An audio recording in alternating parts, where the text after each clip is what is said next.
ಆತ್ಮೀಯ ನನ್ನೆಲ್ಲ ಅನ್ನದಾತ ಬಂಧುಗಳಿಗೆ ನಿಮ್ಮ ಪ್ರೀತಿಯ ಮಲ್ಲಿಕಾರ್ಜುನ ಅವರು ತಿಳಿಸ್ತಕ್ಕಂಥ ನಮಸ್ಕಾರಗಳು. ಆತ್ಮೀಯರೇ, ನಾವಿವತ್ತು ಒಂದು ತೊಗರೆ ಹೊಲದಲ್ಲಿದ್ದೀವಿ. ಈ ಊರು ಸರ ಬ್ಯಾಲ್ಯಾಳ ಗ್ರಾಮದ, ನಿಮ್ಮ ಹೆಸರು ಗೌಡ್ರೆ? ವೆಂಕನಗೌಡ್ರ ಅವರ ತೊಗರೆ ಹೊಲದಲ್ಲಿದ್ದೀವಿ. ಇವರು ಈ 20 ದಿನದಿಂದ ನಮ್ಮ RPS 76 ಸ್ಪ್ರೇ ಮಾಡಿದ್ರು. ಈ ತೊಗರೆ ಸ್ಪ್ರೇ ಮಾಡಿದ ಮೇಲೆ ಏನಾಗಿತ್ತು, ಕುಡಿ ಚೆನ್ನಾಗಿ ಬಂತು. ಆಮೇಲೆ ಫಲ ತುಂಬ ಚೆನ್ನಾಗಿ ಸೆಟ್ ಆಯಿತು, ನೀವು ನೋಡ್ತಾ ಇರ್ಬೋದು. ಆಮೇಲೆ ಗಿಡ ತುಂಬ ಚೆನ್ನಾಗಿ ಹಿಗ್ಗಿತು. ಆಮೇಲೆ ಬೆಳೆಯೋ ಸರಿ ಮೊಳಕೆಯಲ್ಲಿ ಕಾಣೋ ಅನ್ನಂತಾರೆ ನೋಡ್ರಿ. ಇಲ್ಲಿ ನಿಮಗೆ ಕಾಯಿ ಹೀಗೆ ಈ ಆಕಾರದಲ್ಲಿ ಕಾಯಿ ಐತೆ.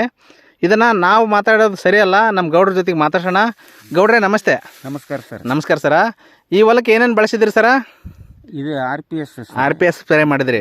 ಸ್ಪ್ರೇ ಮಾಡಕ್ಕಿಂತ ಮುಂಚೆಗೆ ನಿಮ್ಮ ಹೊಲ ಹೆಂಗಿತ್ತು? ಸ್ಪ್ರೇ ಮಾಡಿದ್ಮೇಲೆ ಏನೇನಾಯ್ತು? ಸ್ಪ್ರೇ ಮಾಡಕ್ಕಿಂತ ಬರೇ ಮೊಗ್ಗಿತ್ತು. ಹ್ಞೂ ರೀ. ಇದು ಒಡೆದ ಒಂದು ವಾರದೊಳಗೆ ಈ ಟೈಪ್ ಬಂದೈತೆ. ಆಮೇಲೆ ಗಿಡ ಹಿಗ್ಗೈತ್ರ? ಹಿಗ್ಗೈತೆ ಸರ್. ಆಮೇಲೆ ಪ್ರತಿ ಕೊಲ್ಲೆ